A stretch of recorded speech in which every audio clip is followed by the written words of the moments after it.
Hi, and welcome. Oops. Hi, and welcome to Chapter 3.2, Art of the Middle Ages. So what do I mean by Art of the Middle Ages? No, I don't mean art made by people like me. Now, what I mean by the Middle Ages is we're talking about this time period between the fall of the Roman Empire and the Renaissance. So basically the 5th century to the 15th century. This is a 1,000-year period of tremendous change throughout the world, really, because in this period we see the rise of the two dominant religions in the world today, Christianity and Islam. So we got to keep in mind that both of these religions, Christianity is around 2,000 years old, Islam is around 1,500 years old. So these are religions that weren't even around in antiquity, in the cultures that we have been studying thus far. But when they take root very, very quickly and become dominant religions of the world. And they pretty much reshape everything politically, economically, of course, religiously, that they touch. Okay, so let's dive into the effects of these religions. So, let's talk about the religions first, because there's really three religions. The first one is Judaism, and then we're going to talk about Christianity and Islam. Why do we talk about all these three religions at the same time? Because they're related. They all have origins in the Middle East, basically in the same parts of the world. They're all three monotheistic religions that worship more or less sort of the same God. They all believe that Abraham is a prophet of that God. So we often call these religions the Abrahamic religions. All religions share sort of a roots in what we call, or in the Western world, what is commonly known as the Old Testament. What in the Jewish religion is called the Torah, which are books from the Old Testament. And all three religions warn against worship of false idols. So Judaism, believe they are descendants of Abraham. Their holy book is called the Torah. God's face is not shown in Jewish art because of the third commandment about not having any graven images. Christianity, Jesus Christ is seen as the Son of God. The holy books are called the Old and New Testaments, and many Christian sects and religion do allow for the use of images, although some do not. Islam believe that Muhammad is the main prophet of Islam, of God, or as known in the Arabic language, Allah. The holy book is the Quran. God is never depicted. Muhammad is usually never depicted. Human figures are not shown in mosques and in most holy books. Instead, there's a reliance on script, on calligraphy. So let's look at the art of early Christianity. So Christianity comes from Judaism. In fact, the first Christians were Jews, and of course Jesus was a Jew, and Judea was a part of the Roman Empire at this time in history, and it spread very, very slowly through the empire. If we think of the Roman Empire, basically kind of covers this sort of area here, three continents. If we're over here in Jerusalem and in Judea, this is at the very outskirts of the Roman Empire. And it took a long time for Christianity to really sort of spread through the empire and settle into Rome. And there was a problem with Christianity in its early days in the Roman Empire. A lot of Christians were feared. They were seen as a threat to the order of things and to the rule of power, because the Roman emperor was thought to be head of the Roman religion, and also to be a descendant of the goddess Venus. So any religion that threatened that power was taken seriously. Now, Romans were actually pretty open to a lot of different religions being practiced within the empire, but they always had problems with the Jews and then later on the Christians, because Jews and Christians say you cannot worship any other god. And this is what became the problem, because as Christianity especially grew and became more and more powerful, people started rejecting the rule of the Roman gods, and this threatened the rule of the emperor. So you can see why the Romans were upset about this. Also, it was simply an untraditional religion. This was a foreign religion that was sort of brought into the Roman Empire from its very outskirts. It was seen as foreign, as an alien belief, not aliens up there, but alien as far as like a different culture. It was, a religion that was rooted in a different language beside the dominant language of Rome. So there was a real feeling that it was outsiders. It was kind of an immigrant religion that was threatening Roman rule. So early Christians had problems. They were often persecuted. They were often executed.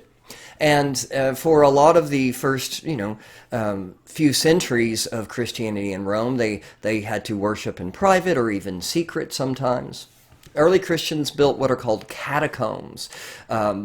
These are underground passageways, under the city of Rome itself. Many ancient cities have these. Rome has about 1,000 miles of catacombs, and some of these catacombs are ancient. They were built way before the Christians even came around, but Christians added to these, and Christians would worship down here and also bury their dead. This is one of the things that separated Christians from Romans. Romans cremated the dead in accordance with their religion, but Christians buried their dead because, according to the book of Revelations, at the end of time, Christ will come back as judge, and the living and the dead will all be assessed, and the dead will rise from their graves, and that's hard to do when you're a bunch of ashes. So they buried their dead, and they buried them in the sides of these catacombs, as we can see here. Let's look at an early Christian image. So we're going to zoom in on this image here, this fresco. And this is an image called the Good Shepherd. I don't have that on the screen, so I'm sorry. It's called the Good Shepherd. Do I not have it in here? It's from the late 3rd or early 4th, there it is, centuries AD or CE, whichever you want to use. And it depicts an early Christian figure called the Good Shepherd. So let's put ourselves in the minds of these early Christians. You are a practitioner of a foreign religion. Most people are suspicious of you, and your religion is illegal. Also, you're a brand new religion. You've never had to make images of your faith before. So what does your religion look like? What do pictures of Christ look like? What do pictures of God look like? Do you include pictures of God? What do your churches look like? What do images of your saints look like? What kind of style do you use for your art? These are all questions that basically had to be answered. And so the earliest images drew heavily from what Roman Christians were familiar with, and that was Greek and Roman art. And so we have this image of the Good Shepherd, which looks, very Roman and Greek, doesn't it? We have a figure standing in a contrapposto position, right? That counterbalance. He's wearing a Roman toga. He's wearing Roman-style sandals. And this is meant to represent Christ, but he doesn't look Jewish. He doesn't look like he comes from that part of the empire. He looks like a Roman man from Rome with a Caesar haircut and everything. Why? And why the Good Shepherd? Why aren't we seeing the sort of standard image from Christianity, the crucifixion? Well, first of all, crucifixions were kind of scary to people. They didn't understand the image. Crucifixions is an image of torture and death, and for an image relating to religion, this would have been considered sort of unnerving and maybe even a little scary. So early Christians already have enough problems. So they pick an image that people are comfortable with. And what they do is they actually take their cue from an ancient Greek statue called the calf bearer, which was a very common image related to Greek and later Roman temples. And it shows a man with a calf over his shoulder about to make a sacrifice to a Greek god. And so what the early Christians did is they took this image and they tweaked it, because they knew people were comfortable with it, and they knew they were familiar with it, and they knew it wouldn't be as scary to some people as other images they could have chosen. So they choose this good shepherd, holding not a calf, but a lamb. So why a shepherd and a lamb? Well, this comes directly from the New Testament, where Christ refers to himself as a shepherd several times, and his followers as his flock. But also, the lamb represents Christ in the idea of his sacrifice and the idea of the crucifixion. So this is a more kind of subtle way of really approaching a new audience who is leery and maybe even, afraid of this new outsider religion. So these early Christians are using this strategy deliberately to kind of calm people's nerves. As Christianity becomes more accepted in the empire and eventually becomes an official religion, and then eventually becomes the only religion in the Roman Empire, we see depictions of Christ begin to change. So we see Christ literally kind of growing up from the boy of the Good Shepherd to look more like a man, just as the religion grows up and becomes more powerful. Christ also starts to change appearance. Instead of a humble shepherd, he is starting to be depicted as a king. Or in this image here of the Good Shepherd, it's sort of a hybrid. He's like a shepherd, but man, oh man, is he the fanciest shepherd you've ever seen. With his purple robes. Purple are a symbol of rule or kingship, or the emperor, because purple was a very expensive dye. So purple and clothing and purple paint was associated with those in power. But not only does Christ appear more grown up, does he appear more powerful and an image of a king as opposed to a shepherd, but also look at how the art is beginning to change. The Good Shepherd is fairly realistic. It's that good old Greek and Roman realism, because Greek and Romans were humanists, and they wanted the world to look like the way human beings see the world.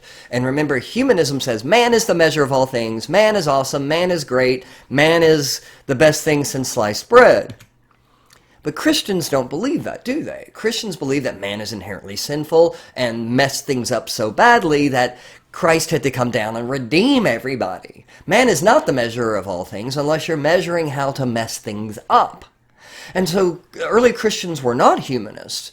In fact, human beings were sort of, almost unworthy of depiction. Not quite, but there's this idea that that we need to move away. We need to separate ourselves from the way Greek and Romans depict the world. Plus, there's also a fear of idol worship. Christians decided to keep using images in churches and things like that, but they were very much aware of the fact that this could lead to idol worship. So how do you prevent that from happening? Well, you make the images look less real. You make them more abstract and less like an actual person. Also, early Christians used the material of mosaic, which is made up of small little pieces of glass or clay called tesserae. And this also adds to sort of the unreality of the appearance of the artwork and the people depicted in the artwork. But it also creates, if you've ever seen a mosaic reflect light, it sort of scatters the light and kind of glows in a way. And this is intentional, because in these early Christian churches and in other places, other Christian kinds of buildings, this is meant to sort of evoke the holy light of Christ. So practical concerns and theological and spiritual concerns are changing the way Christians made their art. They wanted to distance themselves from Greeks and Romans. They wanted their art not to be worshipped as idols. So there are some real concerns and considerations here. So let's talk about the Byzantines. That screen should not have been there. So let's talk about Byzantine art. What do I mean by Byzantine art? Well, we have to go back a little bit. So around, beginning really in the 4th century, the Roman Empire started to split. It had gotten too big, and the emperors decided it would be easier to manage if you had sort of emperors for the East and emperors for the West. And so we start to see a political and cultural split in the Roman Empire, where it starts to become two halves. And in the 5th century, the Western Empire is invaded, and Rome itself, the city of Rome itself, falls to a group of what we call barbarians called the Ostrogoths. We'll talk about them in a minute. So really what happens is the church, after this conquest, the Roman Empire really starts to split into two halves. And so the left half, or the west half, the west half, the Western Empire, will basically eventually sort of morph into the various states, the various countries of modern-day Europe. The Eastern Empire becomes what we call the Byzantine Empire. And this is because the capital of Rome becomes Constantinople in the east. But before Constantinople was Constantinople, it was called Byzantium. But they changed their name in honor of the first Christian emperor of Rome, Constantine. So the Eastern Empire, even though they would have considered themselves Romans, we're going to call them Byzantines just to make things a little bit easier. But something I want you to think about with the Byzantines is they would have thought of themselves as Romans. They would have called themselves Romans. But things are starting to change. They're starting to speak Greek as their dominant language as opposed to Latin. Also, the church is going to start to split. It officially splits in the year 1054, but it really starts to split well before that into sort of two major branches. In the Western Empire, we're going to have Catholicism. And in the Eastern Empire, we're going to have, so in the Western Empire, we're going to have Catholicism. In the Eastern Empire, we're going to have the Eastern Orthodox religion. And there's going to be a lot of similarities, but there's also going to be some key differences between these two religions. But we really see the split early on in when Rome is still a pagan empire. But by the time it becomes Christianized in the 4th and 5th centuries, this split is already happening in a pretty strong basis here. This is the Church of Hagia Sophia. It was built by the Emperor Justinian. Justinian is a 6th century Byzantine emperor who is really one of the great emperors of certainly the Christian era Roman Empire, certainly of the Byzantine Empire, but really one of the great Roman emperors, period. He was known for protecting the empire. He was known for sort of settling civil unrest and preventing what would have probably been a civil war. This is a guy who held a tremendous amount of power. And he wanted to build a church that sort of evoked and referred to the great buildings of ancient Rome. And he was looking especially at the Pantheon, the great domed temple to all gods in Rome itself, as inspiration. So he builds a building called a church called Hagia Sophia, which literally means holy wisdom. In a way to sort of evoke the ancient Roman emperors of old. And he does it by building a domed structure. Now, you need to erase these 4 towers because these are not original. This church is now actually a mosque. So these come from when it became an Islamic mosque. So these would not have been original. But more or less, besides those 4 towers, which are called minarets, you'll learn that term later, it's pretty close to its original structure. It was built as what we call a basilica, a Christian church. But it was altered to a mosque in the 15th century. When it was built, it was the largest dome ever built. This was meant to evoke, once again, the Pantheon. It is what we call a central plan church, meaning that it is, instead of sort of a long cross-shaped structure, it is a square or circular shaped structure with a center, usually a circular center, and everything else kind of builds out around from that, like you're adding sort of like circles onto circles onto circles, hence a circular plan. This was an unbelievable work of engineering. The dome itself was made from brick, not concrete, which we know is a very difficult thing to make a dome out of. But as much as Justinian wanted to evoke Roman architecture, he also wanted to put his own spin on it.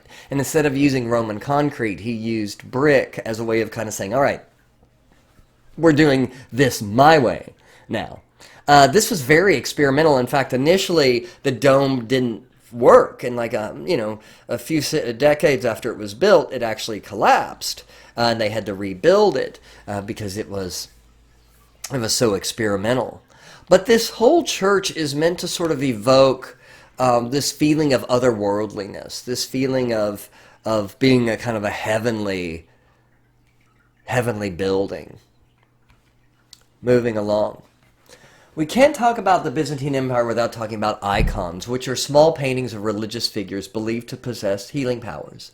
But also, you would pray to these icons, because the idea is that these icons represent saints or other kinds of holy figures, and that would help connect you and direct your prayer to the saint.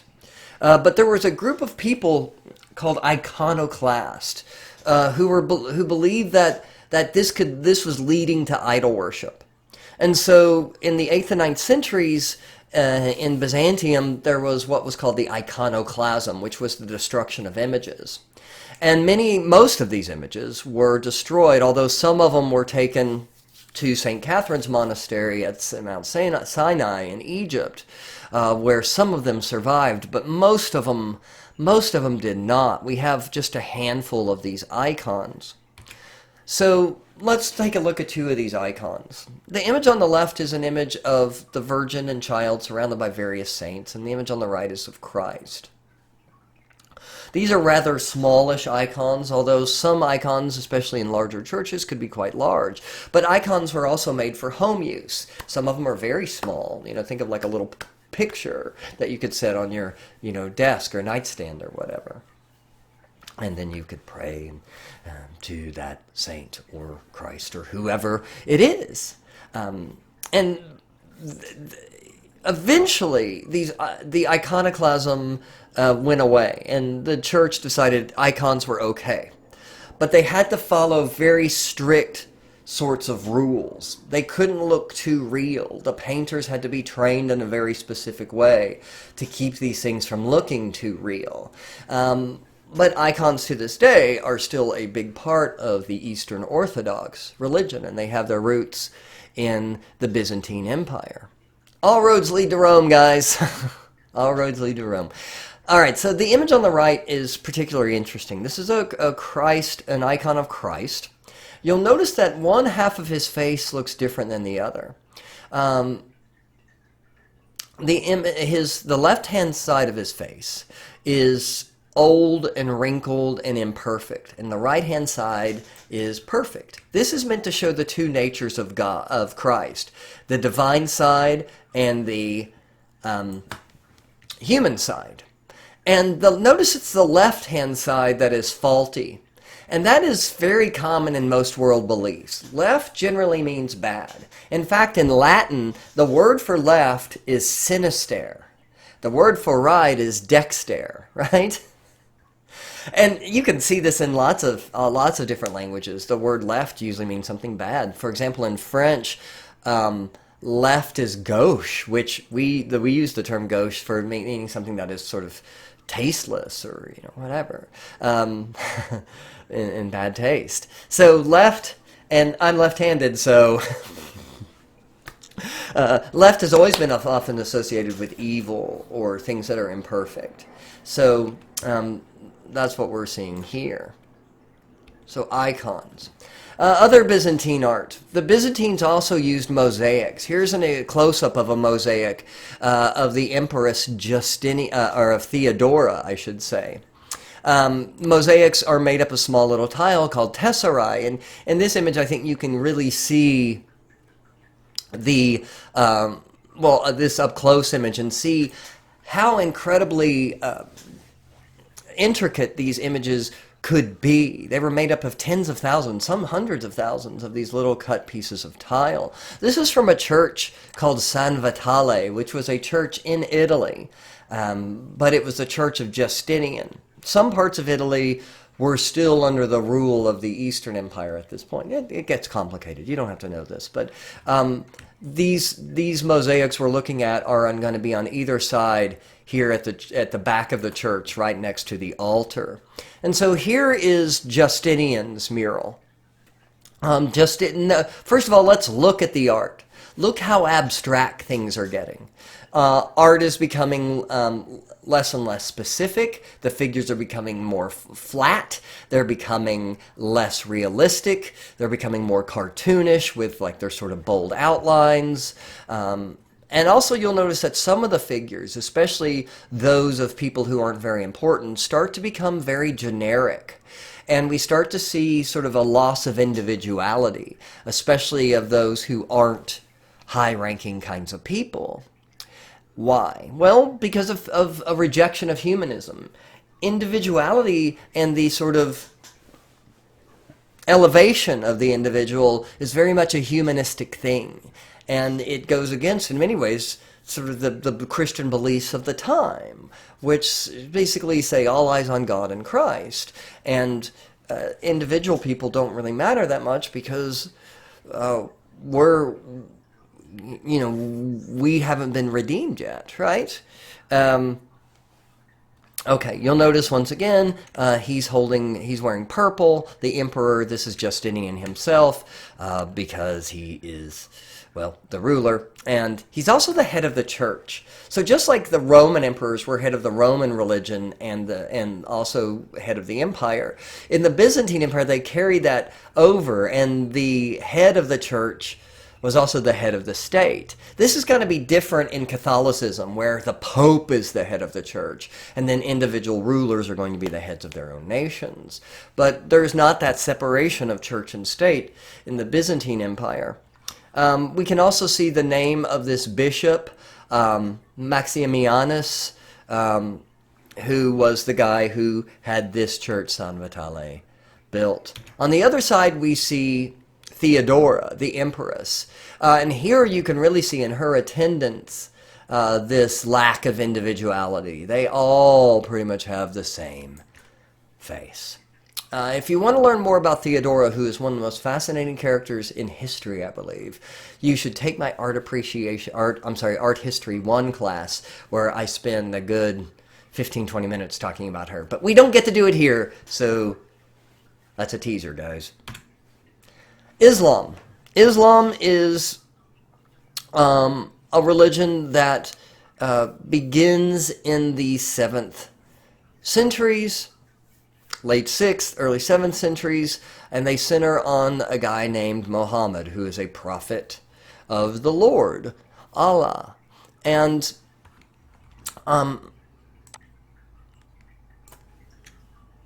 Islam is a religion that spreads very, very quickly, and it spreads extremely rapidly. Like within 100 years, Islam has moved from Arabia to conquer a good chunk of the Arabic world, North Africa, and even most of Spain. So this is a religion that took hold very, very quickly, and it starts to become a threat to Christians, especially the Byzantine Empire in the East. But we'll get into that a little bit later.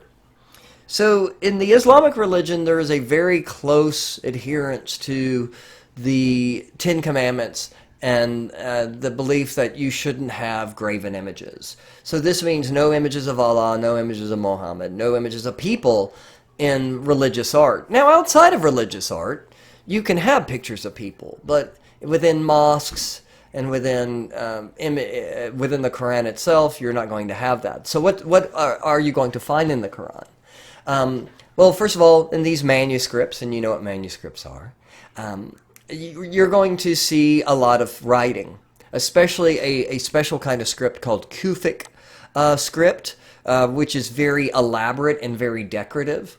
Often, as we saw in the chapter on manuscripts that we did a few weeks ago, you're going to see the use of gold that literally illuminate the page, because this is the Word of God. It is kind of a source of holy and divine light, so you're going to see that fact kind of reinforced with the use of gold.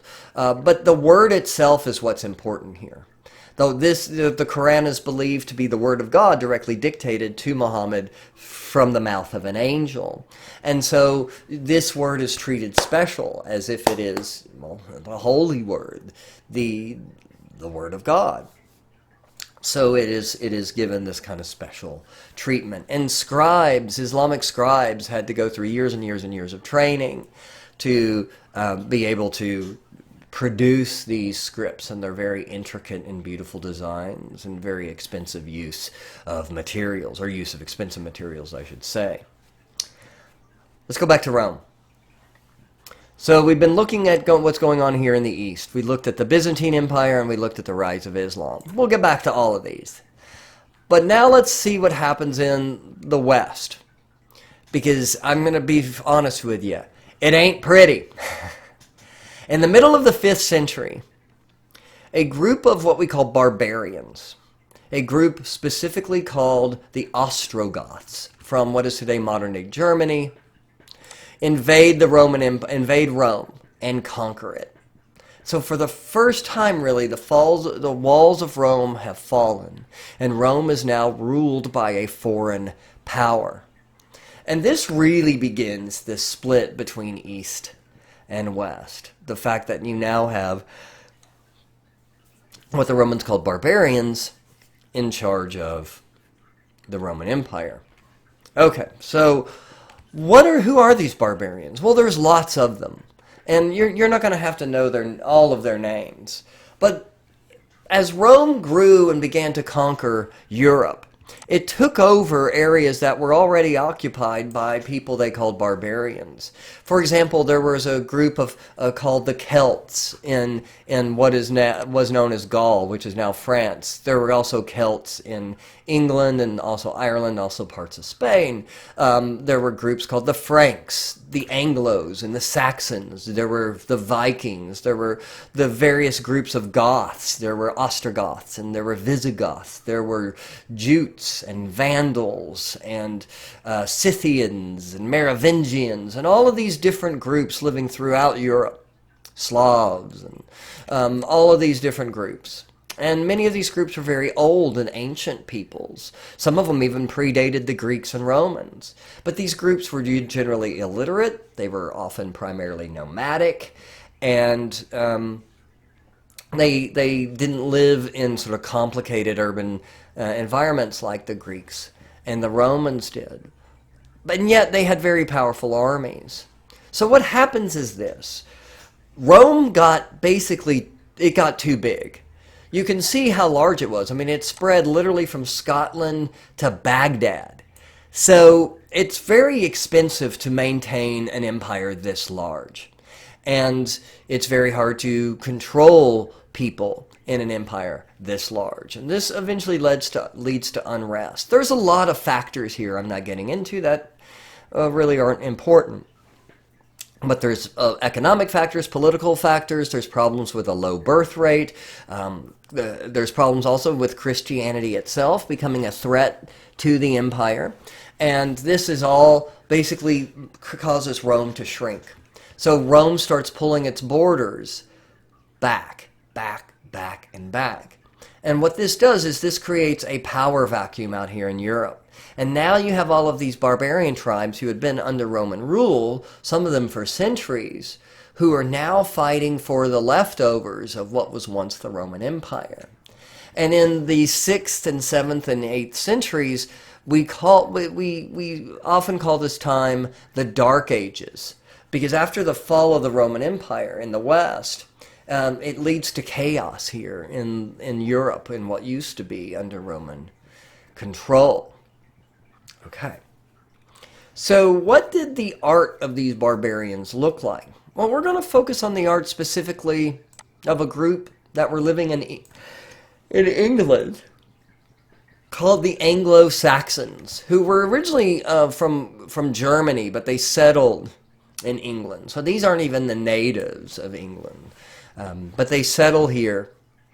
And we're going to look at well, let me give you a little joke here. Knock, knock. Who's there? Sutton. Sutton who? That, yep, exactly. Sutton Hoo. This is a location in England on the eastern side, about 12 miles from the ocean, or 12 miles from the English Channel, I should say. That is a burial site of an Anglo-Saxon king. It contains over 20 large burial mounds. The largest contained an entire ship that was buried. The ship has not survived because the acidity of the soil has sort of made the ship, well, disintegrate. But the form of the ship, you could say the ship shape, the ship shape has remained. So this was first excavated in the 1930s and 1940s. And at the time, it was the largest horde of Anglo-Saxon or barbarian art, really, in the world. Larger ones have been found since then, and one in England just a few years ago, not far from here.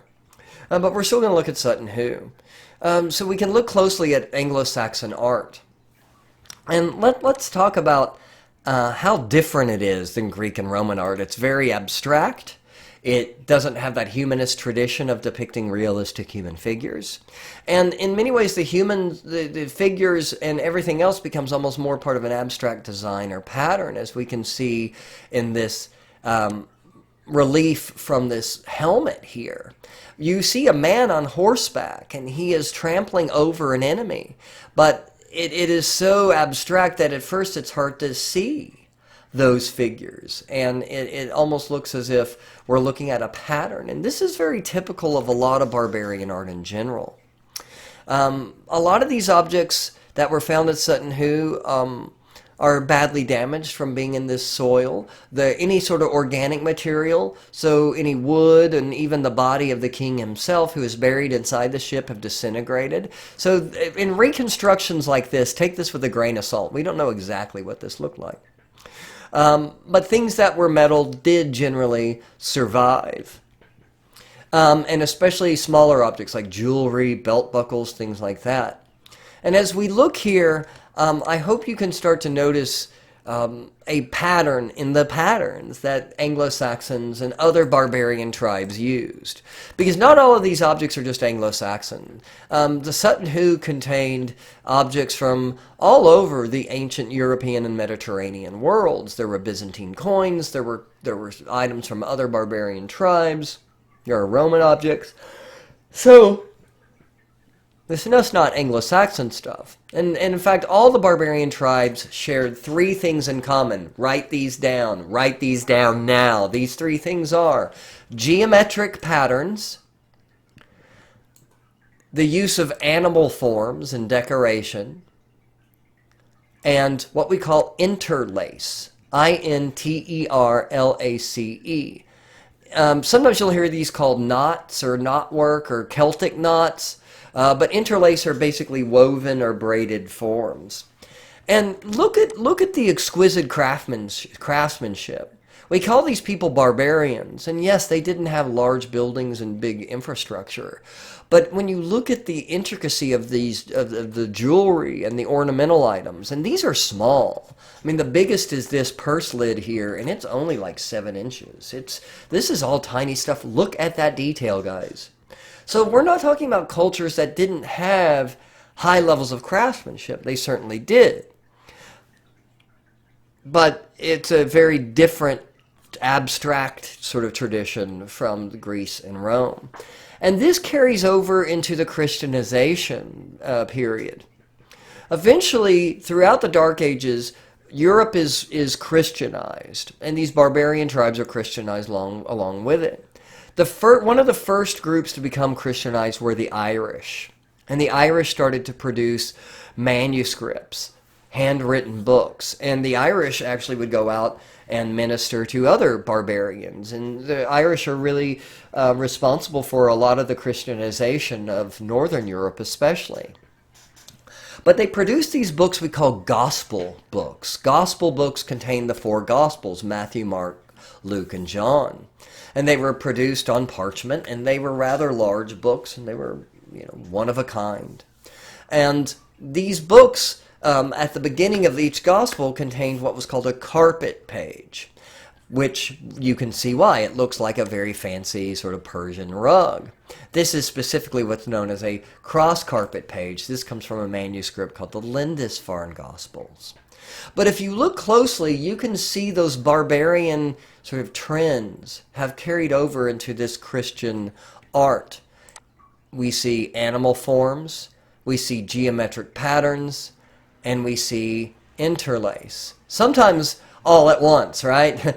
These are animal forms that are intertwined that form geometric patterns. So some of these Irish manuscripts can become really intricate. These often took years to produce and were incredible feats of craftsmanship. They were made by monks as a sign of their devotion to God. Manuscripts are something that are going to be produced throughout the entirety of the medieval period. So this is much later than the images what we just saw. These are 13th century. This is well after the Dark Ages. And by this time, Europe is fully Christianized, or almost fully Christianized. This is the art of a German nun named Hildegard von Bingen, Hildegard of Bingen, who was a very influential theologian, which was very rare for women at this time in history. But not only was she a theologian, she was a mystic. She said that she got visions from God. And she wrote these down, and she illuminated her own manuscripts, creating these beautiful, sumptuous manuscripts of her visions of God. And here she is, Hildegard, receiving this vision of God in the form of kind of flames coming down into her brain as she and a monk kind of write down these experiences. She published this one book, or wrote this one book called Scivias. But she was a very kind of special figure in the Middle Ages, because not only was she this mystic and this writer, but she also was a musician. She composed and wrote music for the church. She was an early practitioner of sort of medicine, and was interested in herbs and the healing properties of herbs, and wrote some books on that. So this is a brilliant woman. She's in some ways sort of the Leonardo da Vinci of her day, but you add sort of a layer of mysticism. I mean, she had people who would come from miles and miles and miles to hear what she had to say, because she was this brilliant person who said, she was in communication, direct communication with God. She's a fascinating figure. If you want to learn more about her, Google her.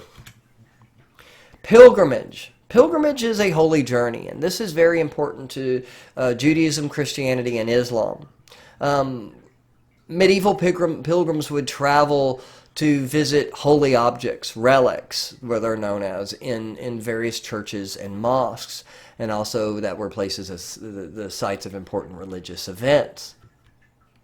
One of the earliest pilgrimage churches, or pilgrimage sites, not a church, I should say, is called the Dome of the Rock. This is an Islamic structure, but it is utilized by Jews, Christians, and Muslims. This is in Jerusalem. It was built by an Islamic ruler, and it was meant to sort of enshrine a place called, it's called the Dome of the Rock, and it covers what's known as the foundation stone. So inside this large building is basically this rocky outcropping. And this is thought to be the place where God created the earth. In the Jewish faith, it's thought where he was created Adam. And for Muslims, this is thought to be the place where Muhammad is brought up bodily, ascends into heaven. This is in all three religions thought to be the place where Abraham was sent to sacrifice his son Isaac by God. So this is an incredibly important part of location in all three religions, and was a pilgrimage site for all three religions who would come and visit it. Another major religious site is Mecca in what is today Saudi Arabia. This is thought to be one of the most important places in the Islamic faith. And in fact, Islam is at the root of Islam are what's called the five pillars. And these are five things you have to do if you want to consider yourself a Muslim. And one of those is that you must make a trip to Mecca, if at all possible in your life. With the exception of, extreme poverty or disability or something like that, you're expected to at least try to make an effort and visit this holy site.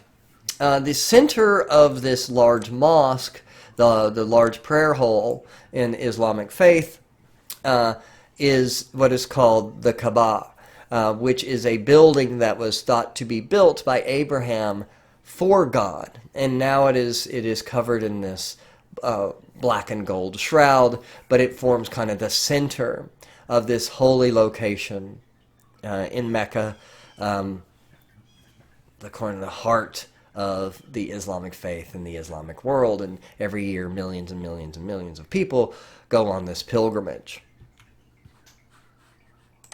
We also see pilgrimage. So let's talk very briefly about mosques. Mosques are large prayer halls. They're generally rectangular in structure.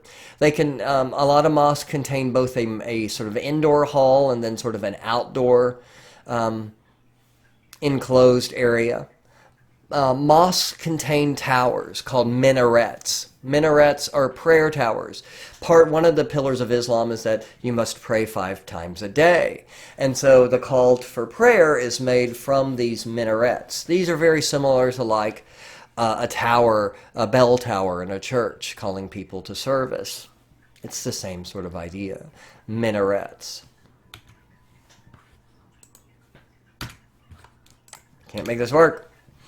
In the Christian world, we also see in the Middle Ages pilgrimage, and people would go to these popular sites all around Europe to visit holy sites, generally churches. The most important was Santiago de Compostela in Spain, so down here, the burial site of St. James, but there were churches all along the way that people would travel. Okay, these pilgrimages could last months, and a whole industry sort of grew up, almost like a tourist industry of inns and restaurants and other things, souvenir shops along these pilgrimage routes. So what were people going to see on these pilgrimages? They were going to see relics. Relics are holy parts of a holy person. Generally a bone, or sometimes a lock of hair or a tooth, and on more rare occasions maybe an article of clothing. But these were often thought to have special properties, special abilities, like the image on the right. This is called a reliquary. A reliquary held the relic. And oftentimes reliquaries looked like the saint or the body part that was held within, but sometimes these reliquaries could look like little churches, or they were even just like little boxes with a glass window where you could see the bone or whatever it was. But these were considered to be very special objects, and people would go from miles and miles and miles and miles to see these and touch them, sometimes with the hope of getting healed. And you can tell by the expensive materials being used that these were objects held in very high esteem. The reliquaries were often made of gold and silver, gemstones, ivory, really expensive kinds of materials. Okay. And the churches start to change. So we are in a period called the Romanesque. Romanesque. Do I have the spelling? I did not put the spelling. There it is. Romanesque, right here. And this is a period that lasts from about the year 1000 to around the middle of the 1200s. And this is a period of massive churches being built all around Europe. Because by this time, the Catholic Church is now the most powerful organization in Europe. And it has a lot of money and it has a lot of power. And these churches were built as places for pilgrimage sites to house the holy relics of the church. And people would travel for miles and miles and miles, and they would often make donations to the churches. And so these churches became extremely, extremely large. This is a church of Saint Foy at Caen in France, and this is the relic that people would go to see. But they would often actually go to see multiple relics.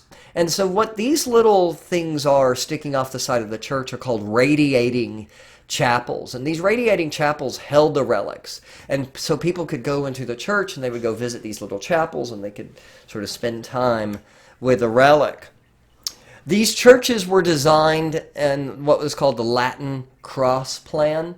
There's different kinds of crosses. There's the Greek cross, which is basically a plus sign, and there's the Latin cross, which is the more sort of traditional cross seen at the crucifixion. There's also Celtic crosses and iron crosses and all sorts of crosses. But the Latin cross plan looks like, well, a giant sort of Christian cross. And here you can see the general layout of the church.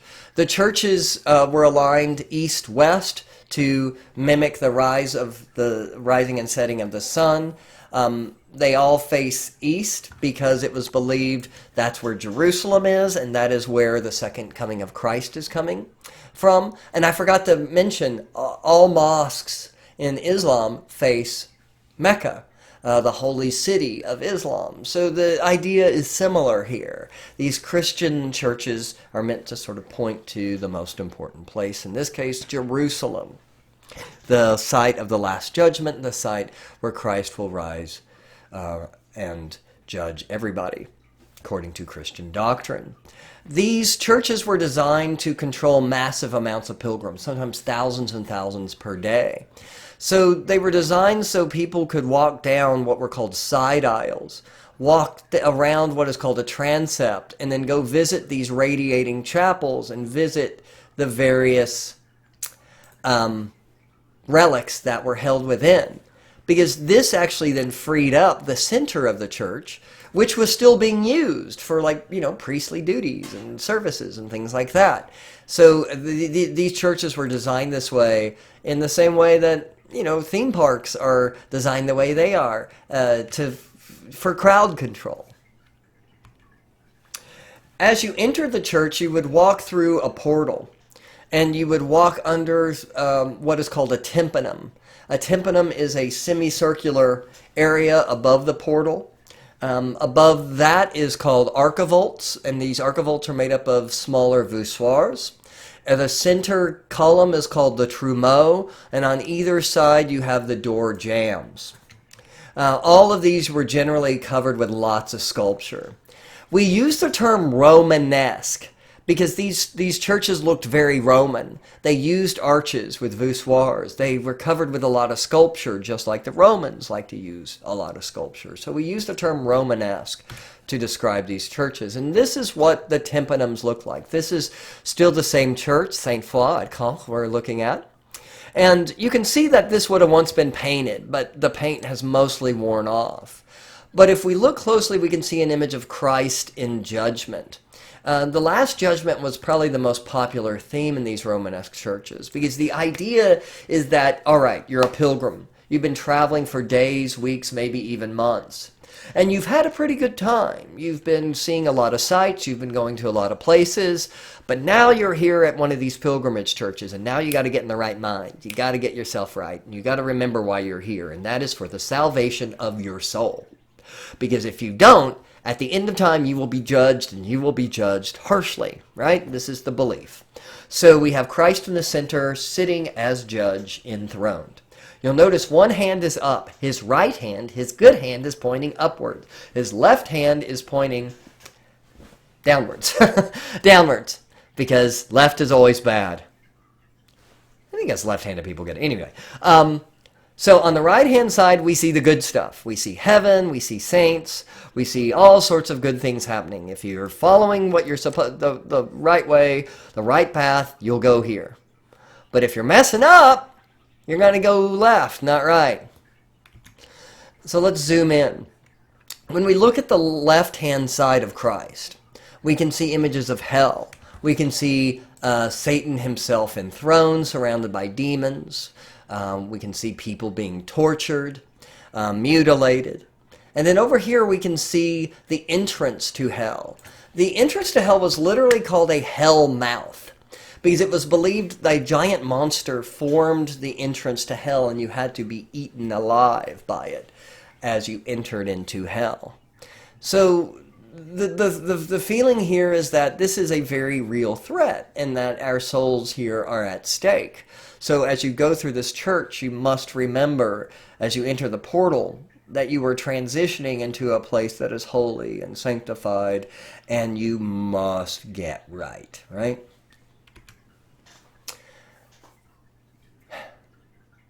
I gotta take a break. We're looking at a Romanesque artwork called the Bayeux Tapestry. This is actually not a tapestry. A tapestry, as you guys know from the craft chapter, is an image that is woven, that is created by weaving threads into each other. This isn't technically an embroidery where you take a cloth and you sew an image onto it, but we call it the Bayeux Tapestry because, well, that's what it's always been called. The Bayeux Tapestry depicts the events of the Norman conquest of England in 1066, what was known as the Battle of Hastings, which is the story of Edward the Confessor, who was the King of England, who promises the throne to a guy named William, who is the Duke of Normandy over in France. But Edward's brother, or brother-in-law, I should say, Harold, claims the throne. What eventually happens is this. William sails over the English Channel. He conquers Harold's army, and he wins, and he takes over the British Isles. He takes over England, I should say. And for the next few hundred years, the French Normans, or the Norman French, I should say, will rule over England, bringing with them the French language, changing the way English is spoken, and creating a whole bunch of other sort of important and historic changes to England itself. This tapestry is, I'm going to keep calling it tapestry even though I know it's an embroidery, is huge. You can see by the measurements, it's like a little over 1.5 feet high, but it's almost 230 feet long. So it's, about that tall, but it stretches and stretches and stretches. And it was made by a group of women seamstresses. We don't know who they are. There's been a debate for years whether this is English or French in origin. It's probably French, but it could have easily just been as well been made in England. But it was found and is now located in Bayeux, France, hence the name the Bayeux Tapestry. It was thought to be lost for many, it was actually unknown really until the 1600s when it was rediscovered and found in a box. It depicts all of the events of the Battle of Hastings in both words and pictures. It's kind of like a giant early comic book. It tells the story of this very important and famous battle from history. But not only is it a great work of art, with its massive size and it's a great example of sort of Romanesque, almost abstract kind of figures, in its use of sort of bold colors. But also, it's a great historical document, which tells us all sorts of things. It tells us, the kinds of armor the men wore, the weapons they fought with, the way they dressed their horses, the kinds of food they ate. It's a valuable and vital visual document of this important moment in history. And keep in mind, it's huge. This is only half of it, right? This is only a little bit of this massive work we've been talking about. But really, it is sort of like a giant comic book. I highly recommend that you look into it further. The last thing we're going to talk about in our really quick tour of the Middle Ages, oh my gosh, we are going through 1,000 years so quickly, is the Gothic period. Gothic, what does this term mean? Well, originally the term Gothic meant barbaric. And the original Goths were actually responsible for the sack and destruction of the Western Roman Empire. But this term Gothic is used to describe buildings of the late Middle Ages. This term Gothic was used by people in the Renaissance who were looking back and using this term really in a dismissive, pejorative, negative sort of way, meaning that this art was barbaric. I'm going to attach a video that's optional about the history of the word Goth and Gothic that is really fascinating, so you guys should watch that just for fun and your own personal edification. Okay, but Gothic is used to describe this really extravagant style of architecture of the late Middle Ages. The Gothic is sort of exemplified by increased height, stained glass windows, and something called ribbed vaults and flying buttresses, which we'll look at in a moment. This is Chartres Cathedral, which is sort of the great, or one of the great Gothic cathedrals. It's really important too because the majority of its stained glass has survived throughout the ages. In fact, during World War II, when a lot of these Gothic churches had their glass destroyed, the city of Chartres took out the stained glass and hid it away and protected it. So most of it has actually survived from the Middle Ages. It's really incredible. These Gothic churches are the product of a guy named Abbot Suger. Abbot is a head of a monastery or an abbey. And Abbot Suger was a very powerful guy in the church. He came up with this idea called the Lux Nova. Lux Nova meaning new light. And he wanted to create a church that looked like it was made of heavenly materials, as if it were almost lighter than air and stretched through the heavens, and it was filled with the beautiful divine light of Christ. And he figured the best way to do this was by using stained glass windows, which we talked about a few chapters ago. Now, this is not the church that Suger built. Chartres Cathedral's built after his time, but it was certainly inspired by his ideas. And you can see the incredible height that these towers and spires will reach. You can see the use of stained glass windows, hundreds of windows everywhere, representing this kind of Lux Nova idea. But there's some structural considerations we have to think about when we talk about these churches, because these churches were unlike any other buildings that ever came before in Europe. They were extremely tall, and this is still using basic sort of masonry techniques. There is no reinforced, there's no rebar, there's no sort of metal reinforcements, iron or steel or anything like that. So this is just kind of brick on brick or stone on stone masonry, and that means it's very precarious. And especially if you take out windows, it makes the buildings, the sides of the buildings, even more precarious. So what this means is that you have to somehow reinforce the structures. We're going to get back to this. So how do you reinforce the structures? Well, one way is by sort of putting a little prop next to the side of the building. And this is simply called a buttress. So let's say I have a wall that's really thin and it's falling down. I can simply take a buttress and I can put it next to the building, the wall, and it will now stand up. All right, that's pretty cool, right? Stop looking at my buttress. Does this make my buttress look big? Anyway, you I'm alone, guys. I've been here for days. I haven't talked to other human beings. I'm going crazy. So we see this is simply supporting it. Now, in some cases, you need a buttress that you can get more of an angle on, so you can create even more support. And this is called a flying buttress because it literally flies off from the side of the church. And that is what you're seeing here. These are flying buttresses. Or if we zoom back and look at our church from a distance, you can see the flying buttresses here and here. These, as kind of cool as they look, are absolutely structurally necessary to keep this thing afloat. Or I should say, upright. You get the point.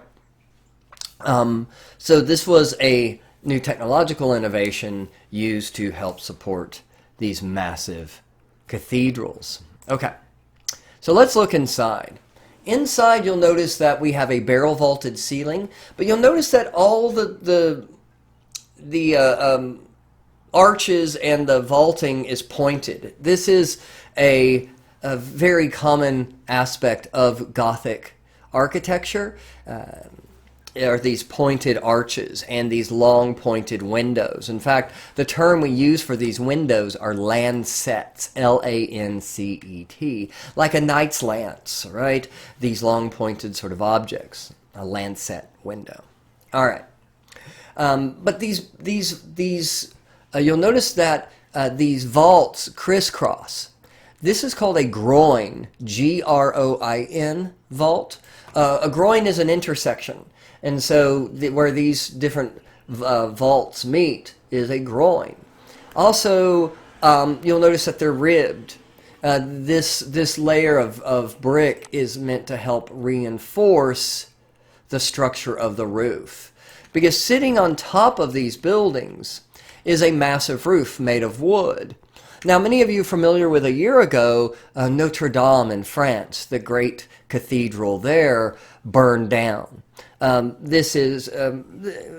was more or less, it's a very similar church to this one. Notre Dame in Paris is a contemporary of Chartres, which is not located that far from Paris, actually. They're very closely related in a lot of ways. And that church caught fire, and when it caught fire, the roof just basically turned into a forest fire. These structures were monumental. I mean, they're like the size of a football field, and they go as deep into the ground as they go above the ground. They're like a tree because they were so heavy you had to build supports that went all the way to the bedrock, 150 feet below the ground. And then you had to reinforce the walls and the roof, or the vaults, to hold these massive roofs, which are made up of massive timbers. And the timbers are, 3-4 foot squared timbers. I mean, there's forests of trees basically sitting on top of these structures. And they did burn down. In fact, Chartres burned down.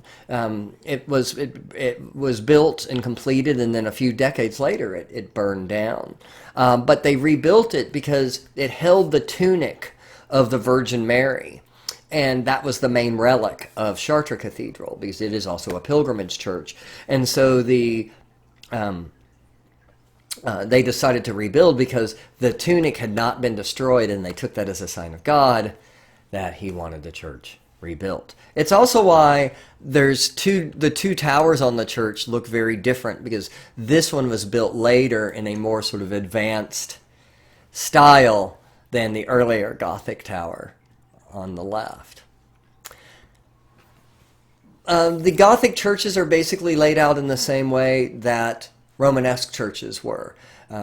They are a lot more decorative, they're a lot more ornamental than Romanesque, they're a lot taller and thinner and leaner, but the overall sort of layout is the same in this Latin cross kind of layout, because these were pilgrimage churches and they functioned in very much the same way. Very quickly, I just want to take a look at the windows inside Chartres Cathedral. because you can get a really good look at the way this light coming through the stained glass window sort of bounces around and creates this rather kaleidoscopic effect. This is that lux nova, that new light, that sort of divine light that Abbot Suger was going on about. More images of some windows, which we already saw in the previous lecture. But, keep in mind that these are massive. We're looking at, the span of this rose window here is 40 feet across, right?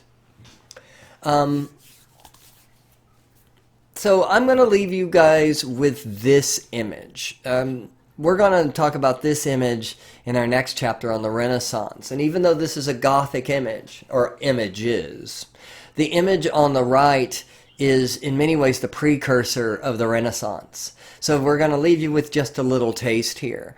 And then next time we pick up the lecture, we'll jump full force into Giotto and his incredible influence on the Italian Renaissance and on art in general. All right, guys, have a good rest of your whatever, day, night, evening, I don't know, and I'll see you next time. Bye.